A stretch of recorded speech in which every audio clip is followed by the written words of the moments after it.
Bueno, ¿cómo están? Voy a seguir un ratito tratando de grabar algunas cuestiones que quedaron pendientes para hacer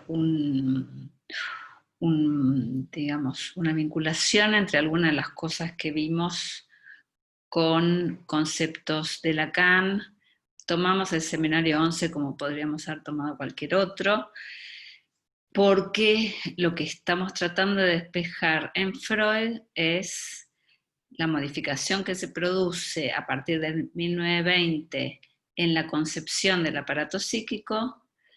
A partir de 1920 la idea va a ser de que el aparato está guiado por una tendencia a repetir situaciones que no conllevan placer, pero que esto, que Freud va a llamar pulsión de muerte, solo va a ser posible si también existe ese carril por donde esta pulsión de muerte va a transitar. O sea que vamos a ver cómo a lo largo de todo el texto vamos a trabajar con estas dos caras. Estas dos caras las llamaremos después pulsión de vida y pulsión de muerte.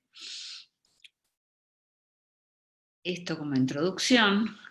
Y lo que estuvimos haciendo es reviendo en Freud cuál concepción de aparato tenía previamente, a través de qué principio él pensaba que se movía el aparato. Habíamos dicho que se pasaba del principio de constancia al principio de placer, y el principio de placer que suponía un sujeto deseante atravesado por una pérdida que iba en una constante búsqueda de ese objeto perdido.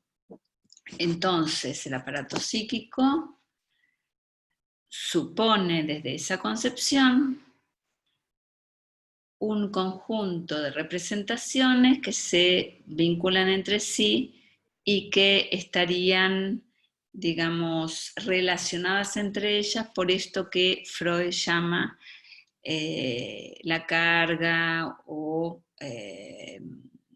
sí, un quantum de excitación. Lo que mueve el funcionamiento del aparato no es como antes, esta intención de quedar en cero o con una cantidad lo más baja posible de excitación, sino que lo que mueve el aparato es esta búsqueda de obtener el objeto de esa primera satisfacción, cosa que es imposible. Entonces, si pensamos en este aparato movido por el deseo, tenemos que, por un lado, tener claro, como les decía, que a diferencia de la concepción de el ser humano como una unidad, para Freud, como después lo refuerza con sus conceptos Lacan, el aparato psíquico y el ser humano supone una pérdida inicial que después él va a vincular con el concepto de castración. Lo va a llamar castración, que es una metáfora de esta imposibilidad estructural. Va a haber un montón de conceptos: represión primaria, narcisismo primario, lo que va a tener que ver con el ello, un montón de conceptos que van a dar cuenta de esta imposibilidad estructural. Decíamos que eso, en la concepción del aparato deseante y de esta imposibilidad estructural, ya nos está introduciendo a lo que en Lacan aparece como el orden simbólico y lo que queda por fuera de lo simbólico, que es lo real. Todavía no estaríamos situando lo que es del orden de lo imaginario, que tendría más que ver con el narcisismo freudiano, con la constitución del yo en el estadio del espejo. Pero en este primer movimiento en donde el aparato se va constituyendo, tenemos unas huellas que son primeras, asociadas entre sí, que dejan por fuera a esa, digamos, totalidad perdida, ¿no? Esa fantasía de volver al vientre materno y de que no haya pérdida, de la satisfacción total, del nirvana. Bueno, entonces vamos a ir a Lacan, a este capítulo que se llama El inconsciente freudiano y el nuestro, el 2. Yo les había dado el 4 y el 5, pero vamos a ver algunas cositas del texto para poder explicar algo de lo que estamos diciendo. Él se pregunta si el inconsciente que él está describiendo supone la misma concepción de inconsciente que la de Freud. Y vamos a ir pensando en eso. Entonces, lo que él va a sostener al comienzo de este capítulo, en el punto 2, es que el inconsciente, tal como él sostuvo desde el comienzo de su enseñanza, es un inconsciente estructurado como un lenguaje. Estábamos hablando antes de este registro simbólico, decimos que lo simbólico en Lacan se encuentra sostenido, apoyado en los conceptos que provienen de la antropología estructural de Lévi-Strauss,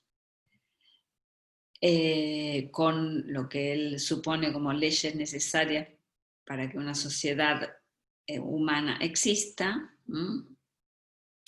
y la lingüística moderna de Saussure, con toda la concepción de que el signo lingüístico es arbitrario. Con esas dos apoyaturas llegamos a lo que es, o estas dos apoyaturas le sirven a Lacan para explicar lo que es lo simbólico en esta realidad humana dividida en 3 registros. Vamos a ver qué tiene que ver esto que estamos diciendo y en cómo se vincula con lo que estamos trabajando del principio del placer y cómo después aparece esto en el texto de Más Allá. Entonces habla de esto, de que el inconsciente está estructurado como un lenguaje y el hecho de que antes de que nosotros lleguemos a este mundo, ya somos hablados por otro, o sea, somos insertados al nacer en una estructura simbólica, en una sociedad, en leyes, en el lenguaje, todo esto nos preexiste. Entonces dice en la página 28, antes de toda formación del sujeto que piensa, algo cuenta. Es contado por otros antes que él pueda ser reconocido como contador. Solo después el sujeto ha de reconocerse en él y ha de reconocerse como contador. Perdón, lo dije primero y lo repetí. Él va a decir que los post-freudianos se perdieron o digamos, tergiversaron los conceptos freudianos, sobre todo con respecto a lo que es el inconsciente, porque terminaba no quedando en claro las características del inconsciente, de lo que es el inconsciente para Freud. Para poder entender lo que es el inconsciente para Freud, Lacan habla de 2 aspectos. Lo que tiene que ver con la ley, lo simbólico, que lo va a nombrar vinculado a las determinaciones, después vamos a ver qué tiene que ver, con qué tiene que ver esto, con las determinaciones históricas que de alguna manera van a llevar a que el sujeto repita situaciones según las marcas que provienen del pasado, ahí hablamos de determinismo psíquico, pero que no hay este aspecto, inconsciente que supone cierto determinismo y cierta repetición de huellas que vienen de lo histórico, no puede pensarse sin tener en claro que hay algo del orden de la causa. Esto que llama del orden de la causa lo nombra como la iancia causal, o sea, esa pérdida inaugural que nombramos antes va a estar vinculada con esta iancia constitutiva del inconsciente. Entonces, ¿qué dice en este texto? Dice en la página 30, el inconsciente nos muestra la iancia por donde la neurosis empalma con un real. Y ahí habla de dos conceptos que aparecen en Freud que tendrían que ver con esta hendidura, con esta iancia. Una, cuando habla de la cicatriz. Freud va a hablar de que el complejo de Edipo puede llegar a, digamos, a su fin, un fin, digamos, tomado con pinzas, ¿no? Pero que siempre va a dejar una cicatriz, la cicatriz de la neurosis.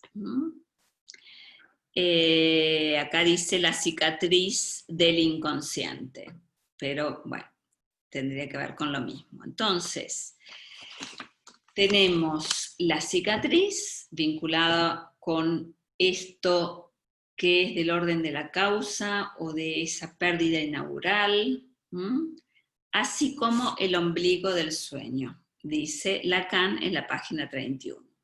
El ombligo del sueño, dice Freud, supone que cada vez que uno analiza un sueño tiene que dejar un lugar en sombras porque el deseo del sueño se encuentra apoyado en lo que él llama, ahí está, no me salía la palabra, se asienta es lo mismo que estar apoyado, en lo no reconocido.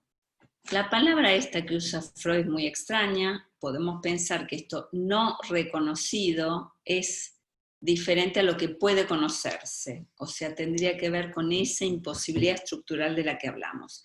Y eso lo nombra como el ombligo del sueño, o sea que todo la condensación, el desplazamiento, todo lo que pueda producirse en ese sueño está sostenido, apoyado en lo que él nombra ahí como el deseo inconsciente, como motor, pero que hay algo de ese deseo que no va a poder ser despejado nunca, que es como un ombligo, como una madeja muy condensada de pensamientos, y que esto, dice Lacan, está vinculado con lo que él nombra como la iancia causal. Vamos a seguir explicando un poquito más algo de esto.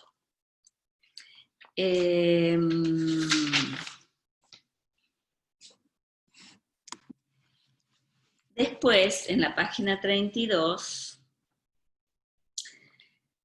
dice que el inconsciente desde el comienzo, ¿qué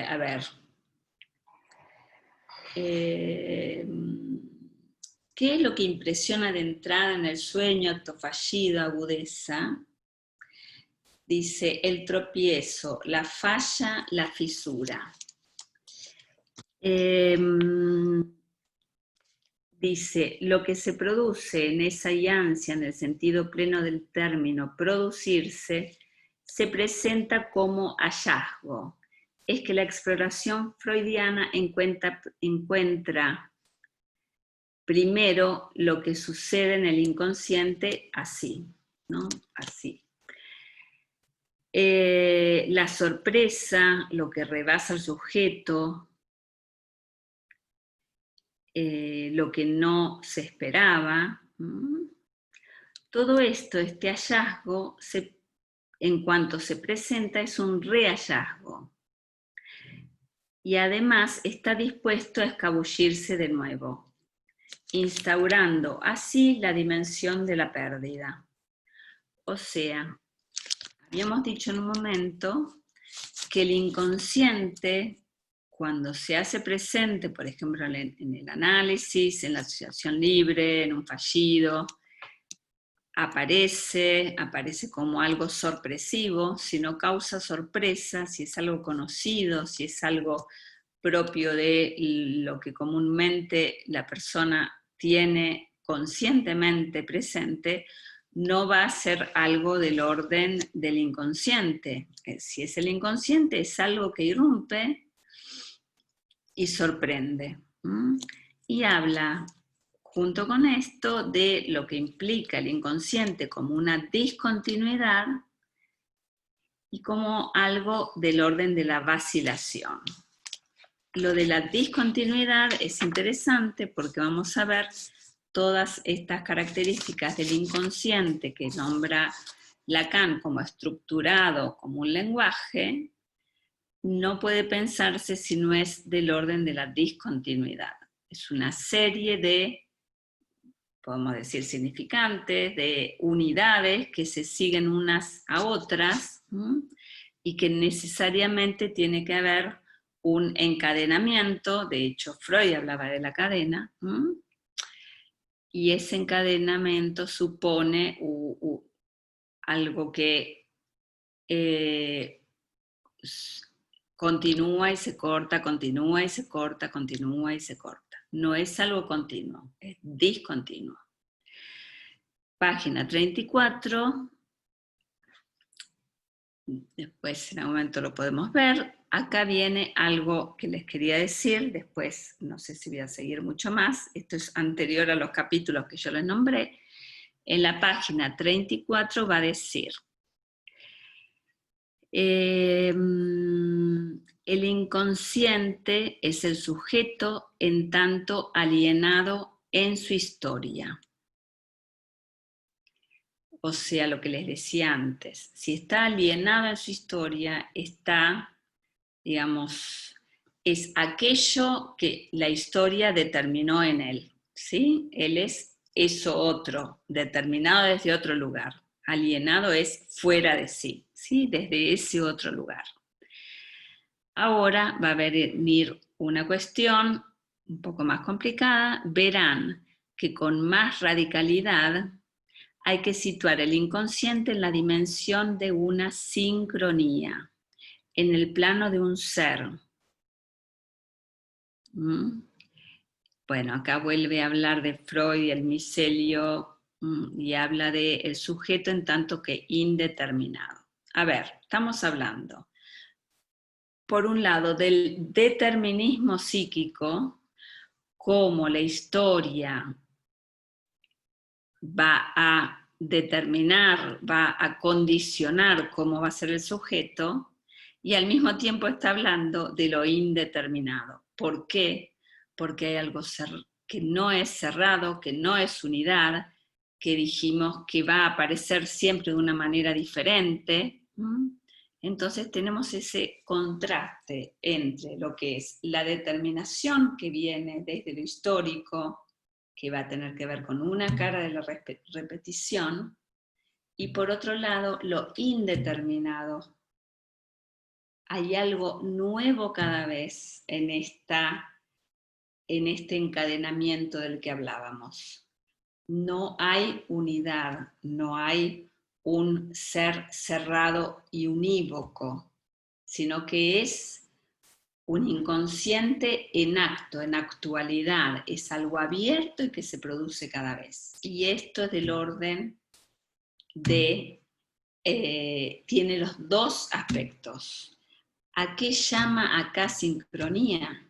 Vamos a hablar de sincronía y diacronía. Sincronía tiene que ver con estas determinaciones históricas, con que el encadenamiento de significantes, mi discurso, no va a ser igual al discurso de la persona que está al lado. ¿Por qué? Acá habla del plano del ser. Nosotros no hablamos mucho del ser, lo ubica como la enunciación, o sea, no vamos a hablar ahora de esto, son demasiados conceptos, pero sí les estoy nombrando algo que tiene que ver con la sincronía a diferencia de la diacronía. ¿Y esto qué significa? Estábamos hablando de un inconsciente que se produce cada vez, hay un encadenamiento entre significantes y en algún momento se produce ese tropiezo consciente que permite que se devele algo del sujeto del inconsciente, una verdad nueva. La diacronía supone esa sucesión de significantes, de palabras, de pensamientos. Viene una, después otra, después otra, después otra. No es posible que no haya diacronía para que uno, si uno es un sujeto, un ser humano, si uno habla, siempre hay una diacronía, sucesión a lo largo del tiempo. Pero esa sucesión a lo largo del tiempo va a estar determinada por lo que nombra acá sincronía constituyente, que tiene que ver con la singularidad. Estos dos aspectos, el algo nuevo cada vez, pero al mismo tiempo cierta repetición que tiene que ver con lo histórico y con lo que se llama sincronía constituyente, va a estar vinculado con lo que vamos a nombrar en distintos momentos por el lado de la repetición, lo que hay de nuevo cada vez, pero como la repetición va a suponer algo nuevo y al mismo tiempo va a suponer algo del orden de lo determinado, lo que se repite por una determinación previa. Entonces, dice otra vez en la página 35, acá nombra Signorelli, ¿sí? La página 35 dice, el inconsciente se manifiesta siempre como lo que vacila, donde vuelve a surgir un hallazgo, bueno, y Freud lo asimila al deseo, que situaremos provisionalmente en la metonimia del discurso. Bueno, entonces, el deseo que tiene que ver con la metonimia. La metonimia es ahora esto, después esto, después esto, después esto. Como no hay un objeto que satisfaga del todo al deseo, se produce esta búsqueda constante. Entonces, lo que estamos describiendo ahora, que es este sujeto del inconsciente que aparece con algo nuevo cada vez, muestra esa dimensión simbólica del lado de la cadena, de la estructura del lenguaje, algo que no puede ser nombrado nunca y que tiene que ver con ese objeto perdido, que es algo del orden, vinculado al orden de lo real.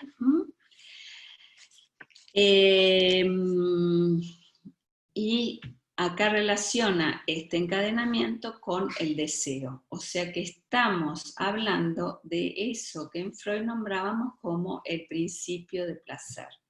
El principio de placer supone este encadenamiento entre las representaciones a partir de una pérdida primera. Y este encadenamiento está movido por el deseo. En Lacan vamos a ver la diferencia entre lo que es deseo y lo que es goce. El deseo tiene que ver con este encadenamiento entre los significantes, pero por otro lado algo va a quedar afuera y va a tener que ver con el goce, lo veremos después. Entonces, en el capítulo 4, que es el que ustedes tenían que ver, comienza con todo esto. La vez que viene, después de la clase, vamos a tomar algunos párrafos del seminario 11, después ya va a hablar de repetición, para seguir pensando algunos conceptos que vemos en la clase desde el seminario 11. Este seminario es un poco más avanzado, podríamos también haber tomado algún otro.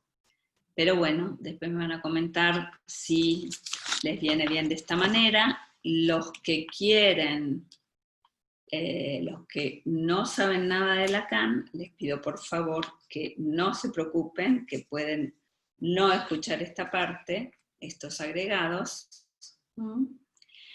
y quedarse con lo que veamos de Freud. Vamos a tratar de ir organizándonos. Entonces, dentro de 15 días vamos a tomar algunas cosas, sí, ahora del capítulo 4, en la segunda parte que les dé este ratito, 15 minutos, 20 o lo que sea, leo algo del capítulo 4 y retomamos los conceptos freudianos vinculándolo con lo que dice Lacan en el seminario 11. Bueno, vamos viendo, a ver si sirve de esta manera. Nos vemos en 15 días.